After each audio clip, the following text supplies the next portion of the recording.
평범한 사람들은 1분에 약 6번에서 7번의 생각이 바뀌고 하루 평균 약 6,000번의 생각을 하게 됩니다. 그 말은 뇌가 끊임없이 생각을 떠올리고 그 생각을 바로바로 전환한다는 뜻입니다. 이처럼 뇌는 아주 역동적입니다. 그래서 시험이나 자격증을 준비하는 수험생이라면 효율적인 공부를 위해서라도 반드시 뇌 생각들을 검토를 할 수 있어야 합니다. 왜냐하면 그대로 방치해 둔다면 투자한 시간에 비해 성과가 너무 좋지 않기 때문입니다. 예를 들어 하루 10시간을 공부해서 단어 몇 개를 외우게 된다면 그 수험생이 합격하기란 생각보다 쉽지 않을 테니까요. 그래서 어떻게 해야 우리 뇌를 최적화할 수 있는지 뇌과학의 관점에서 알아보도록 하겠습니다. 활발한 뇌로 만드는 첫 번째 방법. 의식의 범위를 좁혀라. 우리 뇌는 하루에만 수천 수만 가지의 자극들을 지각하게 되는데요. 그러나 우리가 기억할 수 있는 것은 생각보다 많지 않습니다. 대체 왜 그런 걸까요? 그것은 바로 우리 뇌의 독특한 기억 메커니즘 때문입니다. 뇌는 수많은 자극들 중에서도 주의를 준 자극들만 기억할 수 있기 때문입니다. 하지만 그렇게 인식되는 자극들도 그 수가 엄청나게 많다는 뜻입니다. 즉 그 말은 주의를 준 모든 자극들을 다 장기 기억으로 넘기기는 불가능하다는 말입니다. 그래서 우리 뇌는 나름의 기준을 통해 장기 기억으로 넘길 우선순위를 정하게 됩니다. 마치 오디션 프로그램처럼 수많은 후보들을 두고 특별한 기준에 의해 순위를 매기는 것처럼 말이죠. 그럼 여러분들은 어떤 기준으로 기억의 우선순위를 정할지 궁금하실 겁니다. 그 기준을 몇 가지 알려드리겠습니다. 먼저 뇌 감정과 연결되는 정보, 그리고 인과관계 및 이야기처럼 맥락이 존재하는 정보, 또 반복과 자주 떠올리게 되는 정보들이 장기 기억이 될 가능성이 아주 높다는 겁니다. 이처럼 장기 기억이 된다는 것은 생각보다 힘든 경쟁을 거쳐야 한다는 것이고, 경쟁자가 적으면 적을수록 관련된 기억이 장기 기억이 된다는 이야기입니다. 그래서 우린 그 경쟁자의 수를 반드시 줄여줄 필요가 있습니다. 그것을 의식의 범위를 좁힌다라고 표현합니다. 예를 들어 공부를 5시간을 한 2명의 학생이 있다고 생각해 보겠습니다. 한 학생은 공부 시간 외에 뉴스나 카톡으로 친구랑 다투거나 즐거운 대화를 나눴고, 다른 학생은 공부 시간 외에 잠깐 외출하여 걷다가 집에 와서 잠을 잤습니다. 그럼 두 학생들 중에 누가 공부한 것을 더 많이 기억할까요? 맞습니다. 여러분들도 예상하셨듯이 공부 시간 외에 걷거나 잠을 잔 학생일 겁니다. 왜 똑같은 시간을 공부했음에도 이런 차이가 오는 걸까요? 앞에서 기억은 서로 경쟁하고 특별한 기준으로 우선순위가 결정된다고 했습니다. 즉 공부한 기억들과 우리의 일상의 기억들도 장기 기억이 되기 위해 서로 경쟁한다는 것입니다. 첫 번째 학생의 경우에는 공부 외 시간에 자극적인 뉴스 제목을 선택하게 될 것이고, 친구와 SNS를 하면서도 특히 다툰 기억은 내 감정과 강력히 연결됩니다. 그리고 왜 그런 사건이 일어났고 또 어떤 이유로 친구와 다퉜는지 그 맥락도 함께 존재하며, 게다가 그 기억은 자꾸 떠올리게 되죠. 자, 여기서 문제는 우리 뇌는 무한대로 이해하고 기억할 수 없다는 겁니다. 최근 뇌과학 연구에 따르면 하루에 내릴 수 있는 합리적인 의사결정의 수가 정해져 있다고 알려졌듯이 기억의 영향도 제한적이라 뇌가 기억하고 싶어도 모두 기억할 수 없다는 겁니다. 즉 우리 뇌는 기억, 그리고 의사결정이든 하루에 할 수 있는 최대 수가 정해져 있다는 것입니다.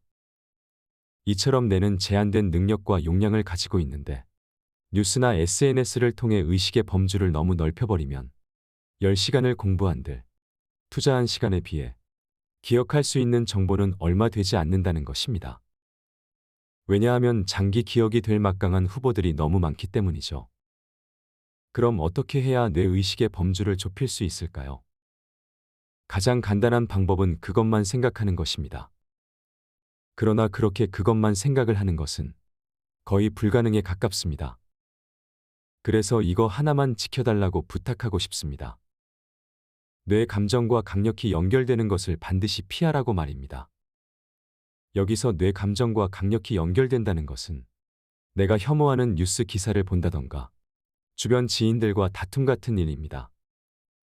뇌 의식의 범죄를 좁히는 것만으로도 우리가 기억하고 싶은 것들은 쉽게 사라지는 일은 충분히 막을 수 있다는 것입니다. 활발한 뇌로 만드는 두 번째 방법. 뇌 디폴트 모드 네트워크를 활용하는 것입니다. 우리는 아무것도 하지 않거나 집중하고 있지 않으면 뇌가 쉬고 있다고 말합니다. 그런데 그 말은 틀렸습니다. 우리가 아무것도 하지 않거나 멍하니 있을 때 뇌 영상을 촬영해보면 전전두엽과 측두엽, 그리고 두정엽까지 활발하게 활동하는 것을 알 수 있습니다. 즉 그 말은 전전두엽에서 행동을 계획하고 성찰하는 영역과 측두엽의 기억과 언어 영역, 그리고 두정엽의 논리 영역이 활발하게 움직이고 있다는 것입니다. 미국 워싱턴 대학의 마커스 교수는 뇌의 이런 현상을 보고 디폴트 모드 네트워크이라 이름을 붙였습니다. 이 말을 쉽게 풀어본다면 어떤 프로그램이든 기본적으로 설정된 값, 초기값이 있듯이 우리 뇌가 아무것도 하지 않을 때의 기본값, 기본적으로 하는 활동이 있다는 것입니다. 즉, 우리가 무엇에 집중하고 있거나 TV를 볼 때가 아닌 아무것도 하지 않을 때만 활성이 되는 뇌 활동이 있다는 것입니다. 디폴트 모드의 뇌는 어떤 역할을 하는 것일까요? 뇌는 우리의 무의식을 적극적으로 활용하기 시작합니다. 즉, 디폴트 모드 네트워크의 뇌는 무의식을 활용해 흩어져 있는 기억을 정리하며 또 한편으로 피곤했던 뇌를 편안하게 쉬게 합니다. 마치 컴퓨터의 디스크 조각 모음처럼 흩어져 있는 기억의 조각을 모으고 또 불필요한 기억은 삭제하며 우리가 더 많은 기억을 저장할 수 있도록 공간 사용을 할 수 있게 만들어준다는 것입니다. 이쯤 되면 여러분들도 눈치채셨을 겁니다. 디폴트 모드 네트워크의 뇌는 우리 공부에 적용하면 그 효율이 엄청나게 향상된다는 것입니다. 왜냐하면 디폴트 모드 뇌는 복잡한 정보를 정리해 줄 뿐만 아니라 의식의 뇌를 쉬게 하므로 공부에서도 더 강력한 집중력을 얻을 수 있기 때문입니다.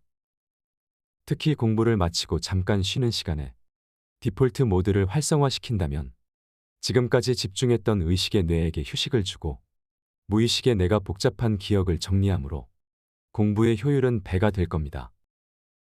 디폴트 모드 네트워크 뇌가 얼마나 좋은지 우린 충분히 알았습니다. 그럼 어떻게 하면 디폴트 모드 뇌를 활성화시킬 수 있을까요? 디폴트 모드를 활성화시키는 것은 생각보다 아주 쉽습니다. 그냥 가만히 멍 때리는 것도 좋고 명상이나 온몸에 힘을 빼고 눈을 잠깐 감고 쉬거나 샤워나 잠깐 걷는 것, 잠을 자는 것도 디폴트 모드를 활성화시켜 줍니다. 공부나 일 사이사이에 이런 디폴트 모드를 배치시켜 놓는다면 공부나 일한 시간에 비해 학습과 일이, 능력은 비약적으로 향상될 것입니다. 그리고 무엇보다 우리 뇌에게 힘을 선물하므로 더 오랜 시간을 건강하게 또 집중력 있게 무언가를 할 수 있다는 것이죠. 여러분들이 오늘 배운 것을 실천한다면 공부나 일에 투자한 시간이 전혀 아깝지 않을 것이며 오히려 평소보다 더 많은 것을 기억하게 될 것입니다. 하지만 주의할 것은 너무 열심히 하겠다는 생각에 뇌 의식의 모든 범위를 특정한 무언가에게만 맞추게 된다면 그 결심은 생각보다 오래가지 않을 것입니다. 왜냐하면 우리 감정이 버티지 못하기 때문입니다. 그래서 우린 뇌 감정을 잘 달래줄 구체적인 보상을 해줘야 합니다. 예를 들어 평일에 열심히 공부하고 일을 하며 몸과 뇌를 피곤하게 하였다면 주말에는 휴식을 취하며 맛있는 음식과 좋아하는 취미생활로 보상을 하는 것입니다. 즉, 영리하게 우리 뇌에게 보상을 하여 뇌과학적인 생활을 하는 것이 방법입니다. 이처럼 우리 뇌를 잘 이해하고 또 그에 맞게 잘 컨트롤한다면 우리는 생각보다 더 많은 성취를 얻을 수 있을 것입니다.